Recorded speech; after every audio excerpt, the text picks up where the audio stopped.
અમદાવાદ ગ્રામ્ય પોલીસની local crime બ્રાન્ચે વાહન ચોરીના ગુનામાં મોટી સફળતા મેળવી છે। 2 આરોપીઓને 3 ચોરાયેલા વાહન સાથે ઝડપી પાડી પોલીસે 3 અલગ અલગ વાહન ચોરીના ગુનાનો ભેદ ઉકેલ્યો છે, જ્યારે આરોપીઓની અન્ય ગુનાઓમાં પણ સંડોવણી અંગે વધુ તપાસ હાથ ધરવામાં આવી રહી છે।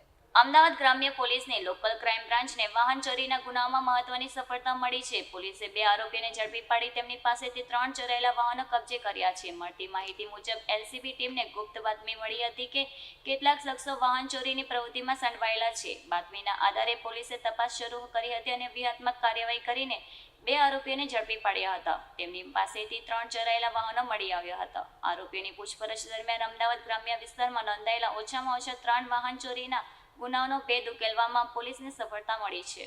તપાસમાં સામે આવ્યું છે કે આરોપી અલગ અલગ વિસ્તારોમાંથી વાહનોની ચોરી કરીને તેને વેચવાની ફિરાકમાં હતા। હાલ પોલીસે આરોપીઓની વધુ પૂછપરછ શરૂ કરી છે અને અન્ય કોઈ ગુનામાં તેમની સંડોવણી છે કે નહીં તે દિશામાં પણ તપાસ હાથ ધરી છે। પોલીસનું માનવું છે કે આ કાર્યવાહીથી વાહન ચોરીના ગુના પર અંકુશ લાવવામાં મદદ મળશે।